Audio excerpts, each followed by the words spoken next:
Hello friends, and welcome to Gardening with Creekside. Today we have a very special Seaside porch chat. We do. Seaside, folks. Yes, so right there behind you, Look at that. behind us, is the Atlantic Ocean. So a small business owner is never completely off the clock, right? No, we're not. We've been here for a week now.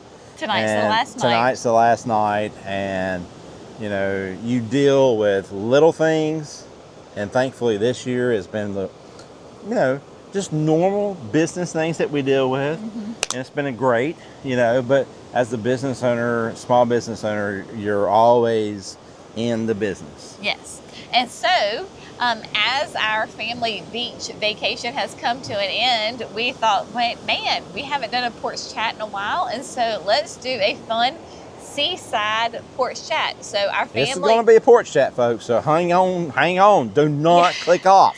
Yeah, we've got some fun things, and we're coming off a week of relaxation, so we're having fun. Yeah. So when we come here to the beach, we come here as a family for a week. We come to Pawleys Island in South Carolina. This is where we love to come because it is a wonderful, family-friendly, low-key, just easy peasy relaxation. As we said, the girls and I started out the week, we're like, this is called no makeup, beach hair, don't care kind of week. And I literally packed no makeup in this trip, and it has been absolutely amazing. Yeah. That's all great and hanging, but I want you to hang in there because I need to announce this right now. Yeah, okay. I need to get this over before we forget about it. Okay, go for it. Because we're on vacation, we're having a great time, we're ready to get back to having fun. Yes. But buy 4, get 4 free. So every 4 you buy, you're getting 4 free on the annuals today. Okay? So, you need to fill that up. This is basically a buy 1, get 1 free situation. We're just asking you to buy 4 so you can get 4 free. Because and the reason we do it in the 4 is because of the way our boxes are. So it's not a gimmick. We're not trying to play games with you. It's our boxes are in increments of 4. So the boxes that we have are 4, 8, 12, 16. Yeah. So if you buy 4, you get 4 for free. It's a great time. It's a great time to get. They're beautiful plants. The only thing, we're here at the beach. Before we left, I know the team has been prepping for this. We're moving a lot of inventory back into the website because we have some products that have not been available, so we're going to move those back into the website.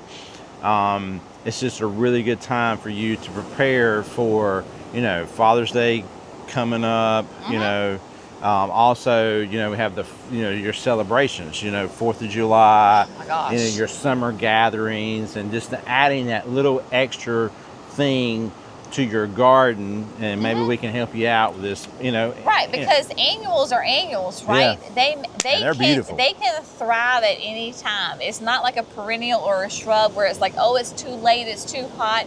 Honey, you throw that annual in a container in the landscape, they're going to thrive. Boy, those annuals be thriving down here today.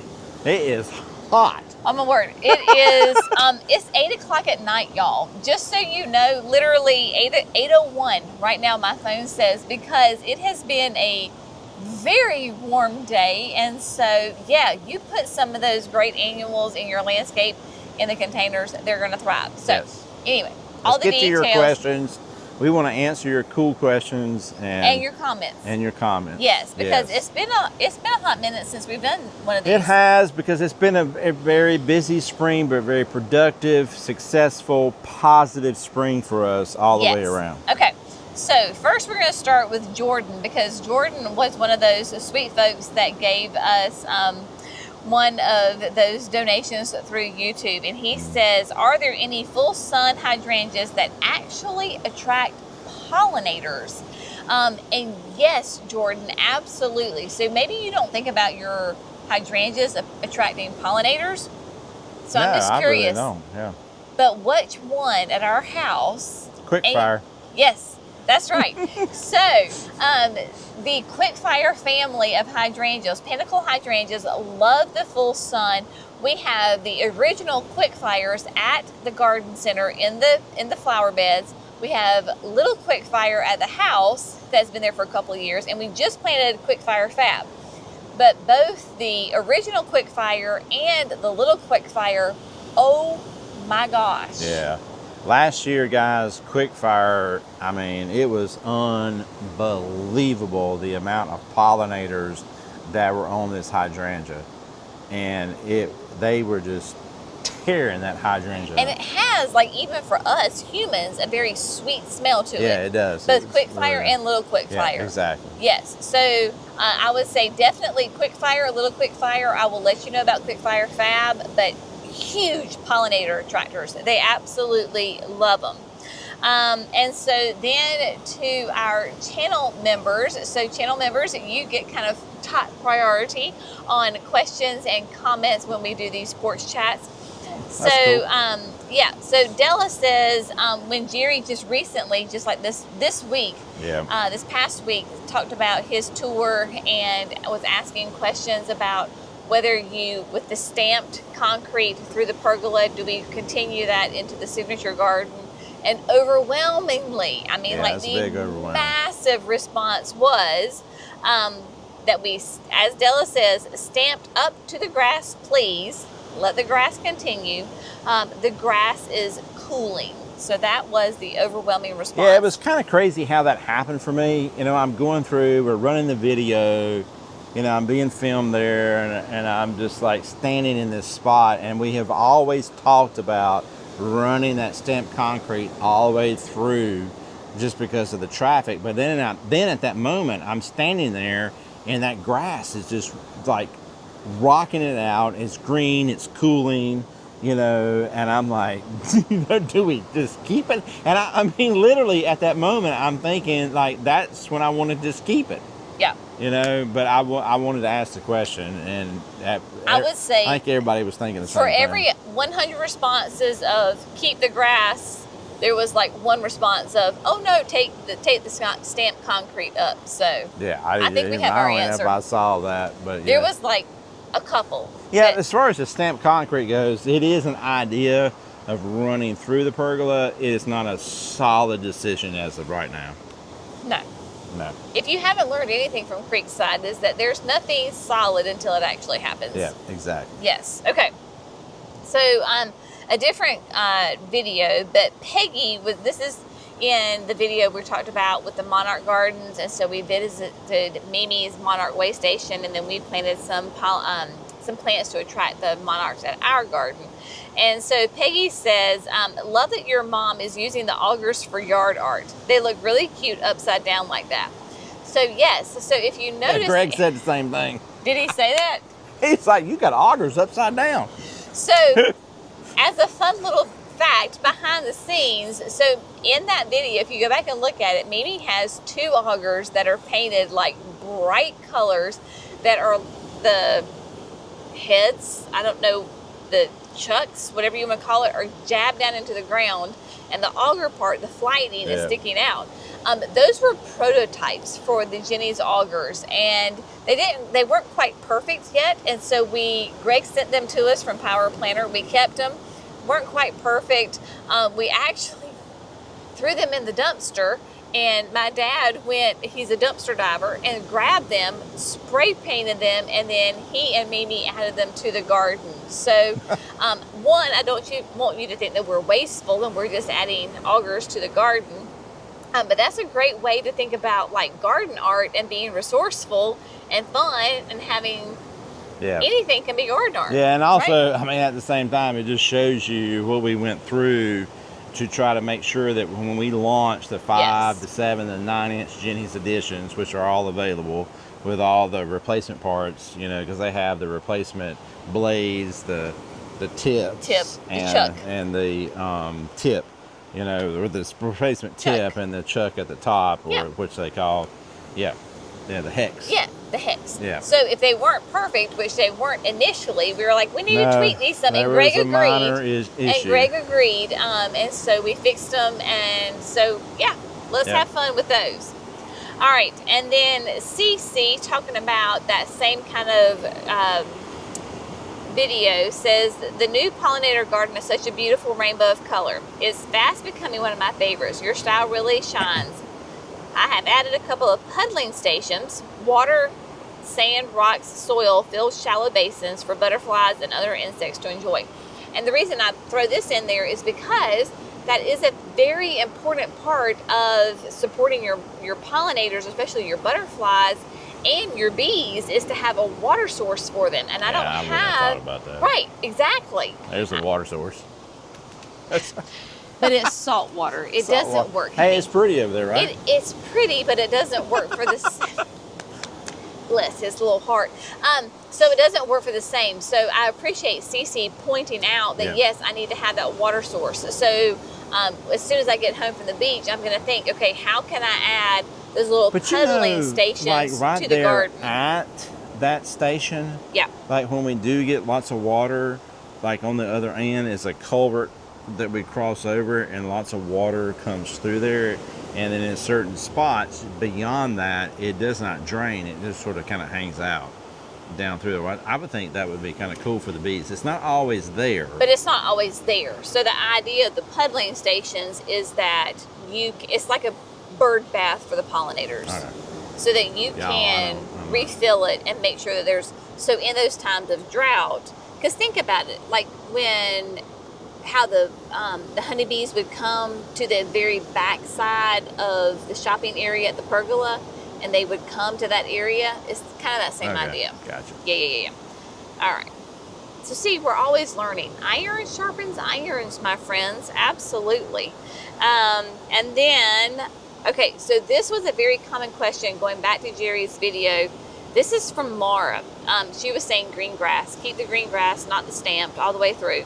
But one of the common questions in that video was, what did you use for pre-treating for the armyworms? So in the grass, what did you use to help prevent the armyworms?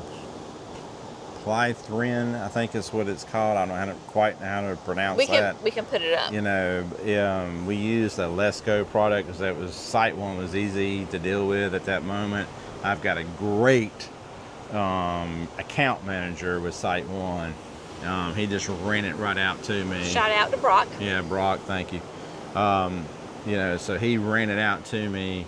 Had a little bit of small amount of fertilizer in it. I think it was just more of a carrying agent to kind of get it out there with the spreader. So we spread it everywhere where we had our very important turf. And it will also take out the Japanese beetle grubs, which is the grub underneath. And I think we really timed it right. I could see, if you ever notice your green grass in May, if you're in the south, I don't know about in the north what month that may be. It might be June for you, if you're before the Mississippi.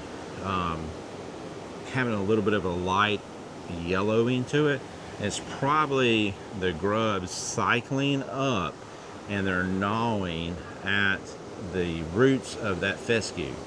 So we were able to, I think, knock them out at that moment. And our grass, that's gone away fairly quick in the last week or two. Yeah. Oh, get rid of those Japanese beetles. Yep. Absolutely. All right, completely switching topics here. So this has come up also quite a bit. We do try to help you through these things. And this is why we really, when we do ask you to subscribe to the channel, it is to try to help you in these moments. You know, to help you with cool questions and cool answers to help you in your garden. So if you haven't subscribed, we ask you to subscribe, right? Whether it's cool questions about your garden to make sure that your garden, thrives, or that you thrive while you're in the garden. That's right. As we go into Mural's question, where do you get your short coveralls? They are just what I need. Enjoy your gardening show. Thank you so much. So yes, so lately this summer I have been sporting some short overalls. Very nice. Shall we say. Yes. And so this has been inspired by our garden center manager, Cece. She wears the short overalls all the time. Y'all, they're literally the most comfortable things ever. So I have 2 different companies, not affiliated with them whatsoever at all, but I will just pass that along. Yeah, the shirt's one of them. Yeah. So one is Cool, Kuhl, which what Jerry wears all their shirts, shorts, pants, loves their stuff. They're out of Utah. So those are some of the short overalls that I wear. And then some of them are also from Duluth. So the Duluth Trading Company, bought online. So if you're interested in short overalls, they're great because they're super comfy. You don't have to worry about your shirt coming out or showing your hiney, or you got plenty of pockets. Both those companies are great for different stuff. They're great outdoor wear company clothing. Yeah. Okay, so then Karen says from the video where I was planting the garden boxes, those 5 They Go garden boxes that we just did, and really in general, I would say, how do you plant with all of those bees? Most plants I can't plant because of allergies. And so I will say there is a huge difference in bees, whether you want to call them their friendly bees or the aggressive bees. So what I would consider friendly bees would be honeybees, bumblebees, most of your beneficial wasps. They do not care. They are not aggressive. They are there for the flowers and the nectar, and that's all they care about. Really? So when I was planting those 5 They Go boxes, the bumblebees and the honeybees were all buzzing around me. But I was not trying to go after the bees. I was not trying to harm the bees. I was just moving the plants. And they literally left me alone. We have been gardening in the garden business for 19 years. Yeah, Emily's 20. Yeah, 19, so 19 years. And I have been stung one time by a honeybee. And I've been stung one time by a bumblebee and one time by a honeybee. Yeah. So, and that was literally, for me, we literally, like when I say literally, ran into one another. I came around a corner, she was coming, we ran into one another. So they're not aggressive at all. Now, if it were a wasp or a yellow jacket, absolutely. But those sweet little bees are very docile, very calm. Yeah, because like when I got stung by the bumblebee, that was when we were doing vegetable farming. Yeah.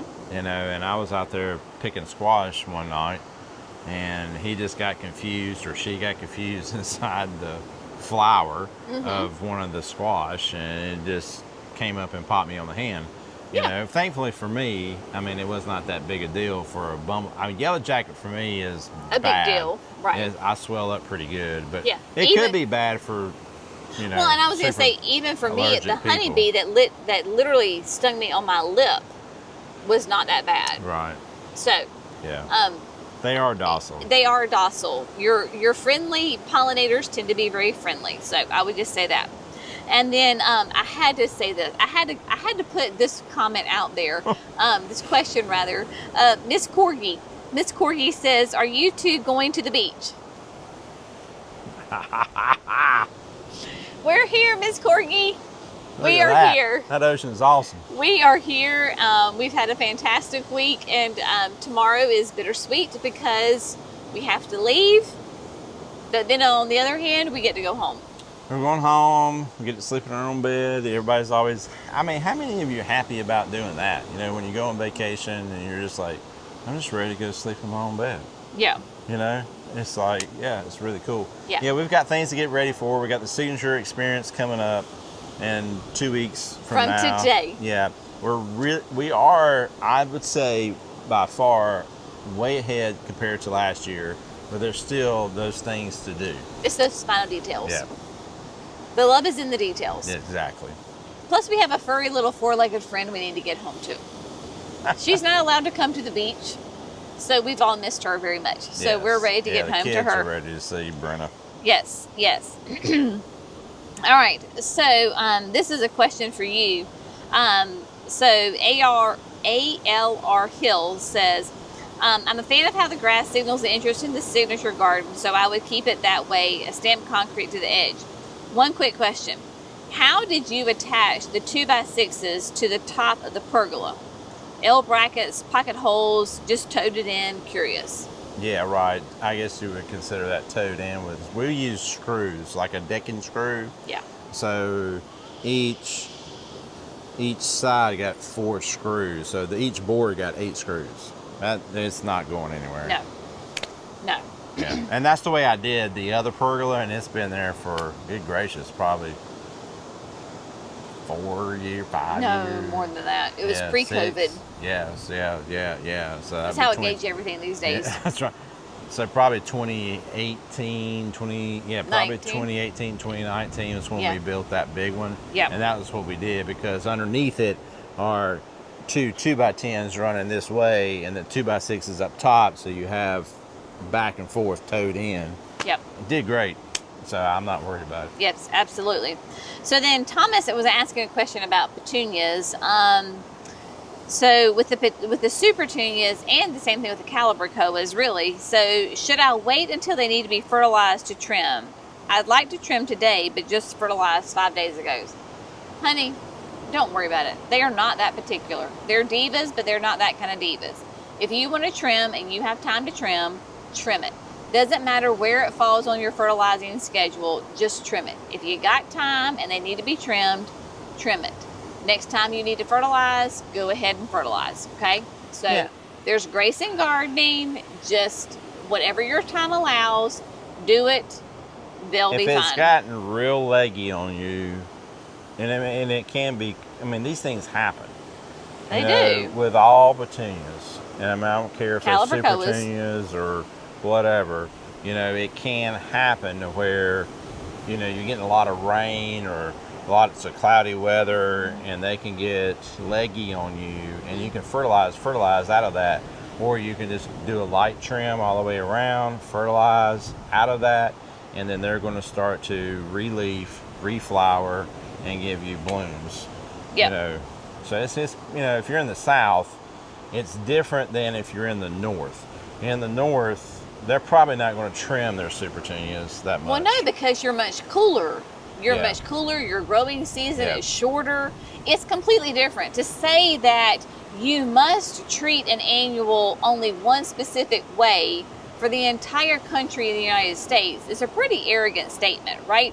Because I don't care if you're in South Florida, or if you're in Maine, or if you're in North Carolina or Florida, or Texas or Washington State or Oregon State, they're going to perform differently. So you can't say, if you're in one part of the country, oh, well, for this annual, you must treat it this exact same way for the entire country of the United States. That's not a very smart statement to make. No, yeah. I mean, because you have places where things just grow.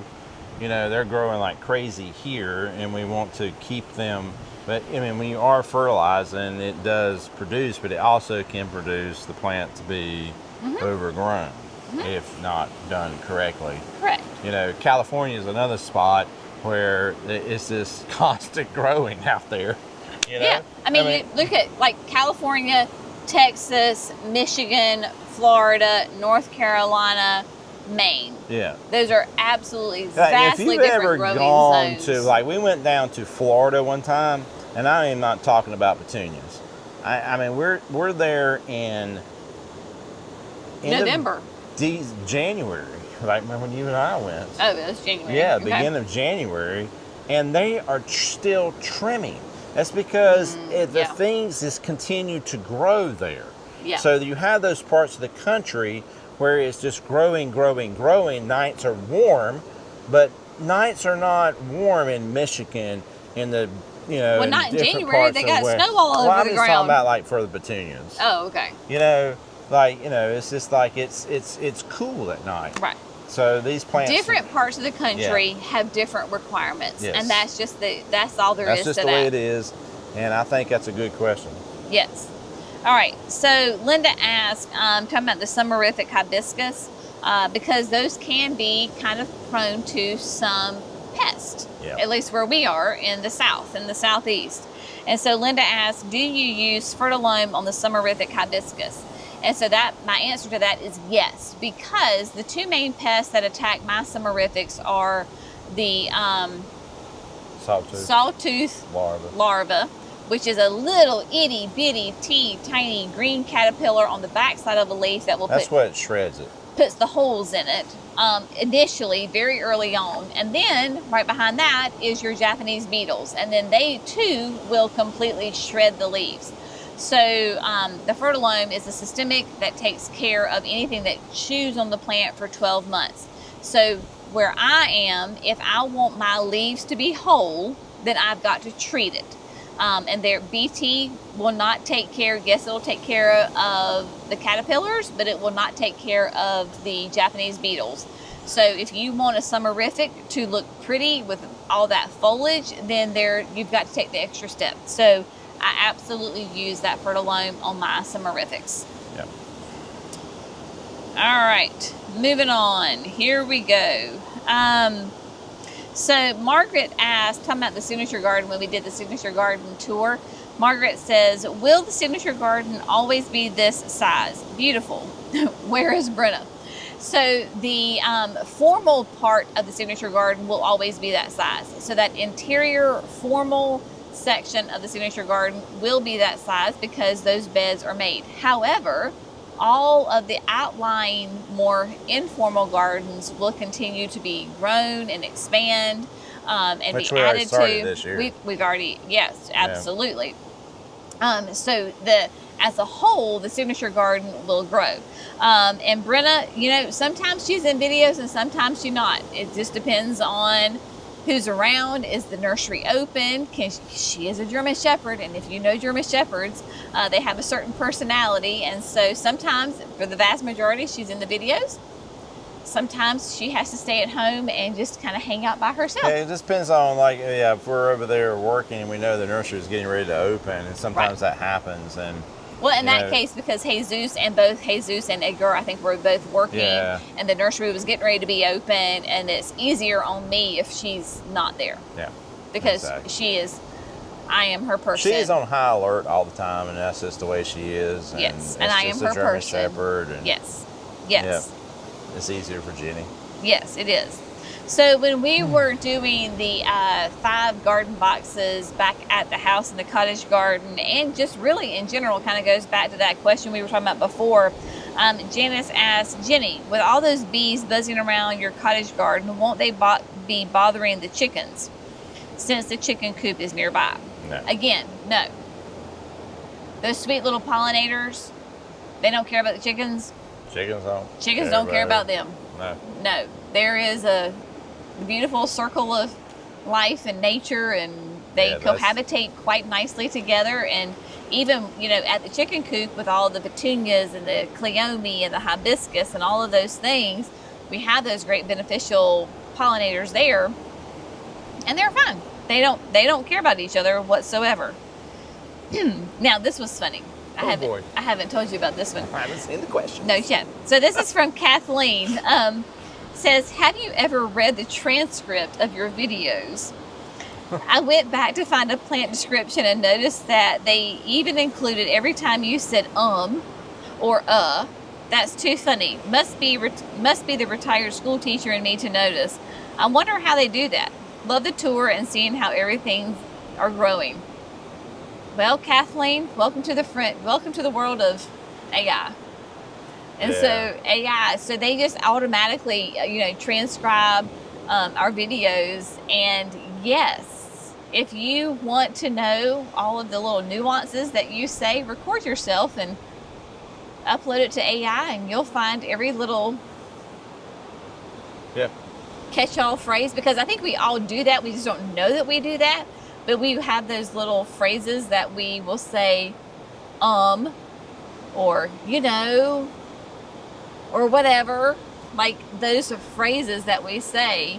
And yes, so AI has transcribes all those videos, and they've done a pretty good job with the Southern dialect. Yep, I think so. Yeah. Maybe.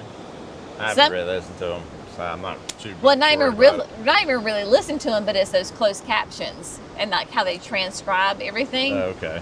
So if you see something on those closed captions and it says something really weird or inappropriate, it's not us. It's closed caption. It's the closed caption trying to understand what Jenny is saying in her North Carolina Southern dialect. Oh boy.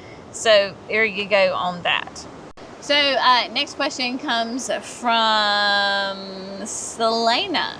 And Selena says, does the heat really bother your dog? He looks like he is overheating outside in the heat. So she is a German Shepherd, and I always tell people that she would rather have it to be 10 degrees than 90 degrees because she is a German Shepherd. She has a very thick coat. But no, she doesn't really, the heat will wear her out. But the great thing is when we're out doing videos and she's out in the garden with me, she has complete free reign. She knows where the shade is. She knows that there is a creek nearby, and so she knows where her water source is. So if she chooses to sit beside of me in the full sun, that is completely her choice. If she wants to go sit in the John Deere and be in the shade, totally her choice. If she wants to go run up and down the creek and get completely wet and yucky and cool off, then that is completely her choice. She is a dog. She knows what she needs, and she will take care of herself. So I don't worry about her, other than the fact of I am aware that the heat is more of a bother for her than the cold, because she is a German Shepherd and she has a very thick coat. That being said, I never force her to be with me or be out in the sun. She knows where it's cool and she knows where the water is. And then Kat says blurry video again. So Kat, I will just say that we all of our videos are filmed in 4K. So if the video is blurry, more than likely it's on your end, not our end. It is on your end. And there is a setting down there. It has at the bottom is the video quality. So you can choose your high def, 480, 720, 4K, and all that stuff. So it's probably set on 480. Yeah. So you just need to check on your ends on what that setting is, because like I said, all of our videos here in the last, I don't know, couple of months have been filmed in 4K. Yeah, so, almost all of them. Yeah, Even that before that were 1080, so that would be just as, there's just a quite a little difference. Yeah. So very high definition, and so should not be blurry. If it is blurry, it's more than likely on your little end. setting down at the bottom, you'll see it. Yep. And then let's see. We are at the beach and it is windy, so I just decided to let the hair go. Wheaties says, and I thought this was a great question. This is No wind today until now. No wind whatsoever until what time is it now? It is now 8:30 at night. Now the wind comes. You know, when you're sitting on the beach and you're sweating to death, no, the wind doesn't come, but it comes tonight when we film. So this is a great, very practical question. Wheaties says, how do I fertilize self-watering planters? Do I just add a soluble fertilizer to where the water is held, or continue to water with fertilizer once a week from the top? Simple yet stunning pots. Love them. Yeah, you could do either one. You know, do your, which I would recommend to do the water soluble once a week, and then you from the top, you know, like a regular flower can or something like that.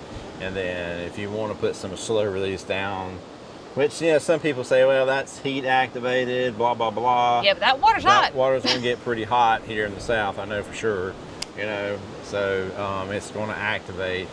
I would not put the water soluble down in the bottom at all, but you just do it from the top. And you want to do it, if your container is outside your porch and it's in the open where you get lots of rain, you're going to want to do that after the rain. Yes. For sure.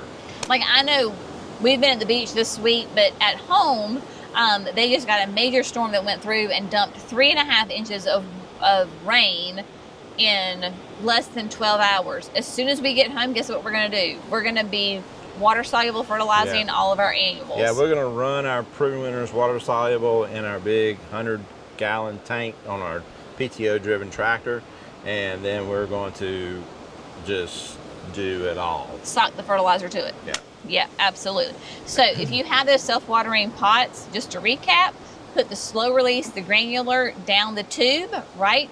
But whenever your regular schedule is to fill up a watering can, this is what I do, fill up that watering can with that water-soluble fertilizer, water from the top, even though it's a self-watering, every 7 to 10 days, your plants. What's really cool about the Proven Winners water soluble, it has that iron that's already built into it.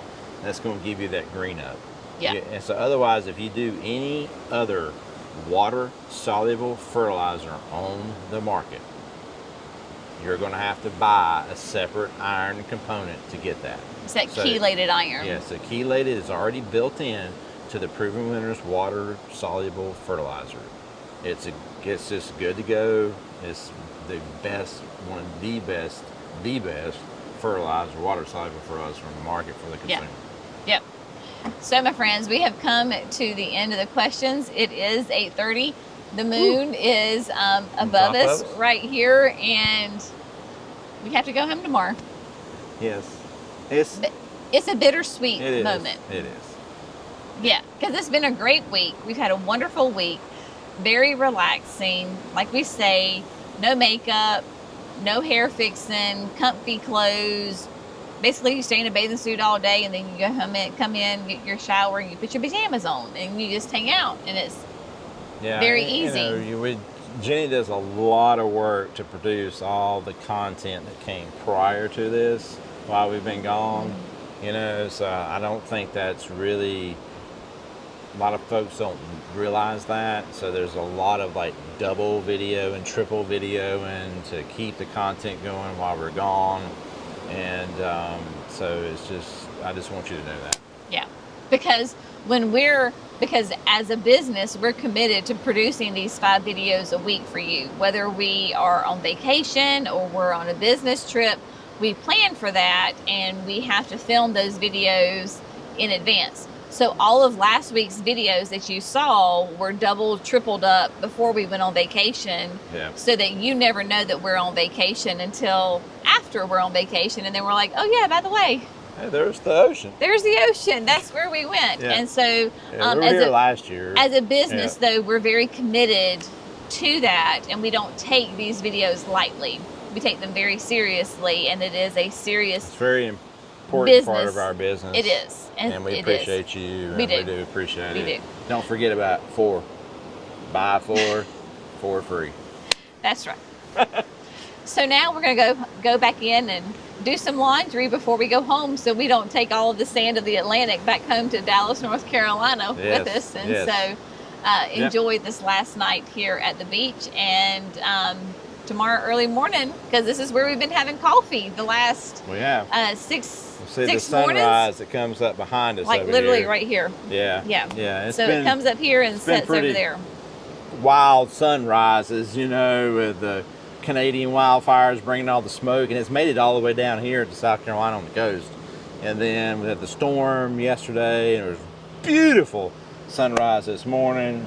So I'm expecting some really cool stuff tomorrow. Yep, absolutely. So as always, thank you so much for coming in and joining us. If you have found this fun, informative, inspirational, we would love it if you would like and subscribe to these videos. That way you don't miss those 5 videos that we do each and every week. Y'all have an amazing day. Hey, listen, if you get an opportunity to kind of go away for, whether it's a night, a day, a week, whatever it is, whether it's to the beach or to a mountain escape, or just to kind of escape your day-to-day, living, do that, right? Summer offers that time for you to do that. So please do that. Your garden will be there when you get back. Our garden is going to be there when we get back tomorrow. So there is grace in gardening. As always, we so appreciate you. Y'all have an amazing day. We're going to enjoy this last night here at the beach. We'll see you in the next video. Bye, friends.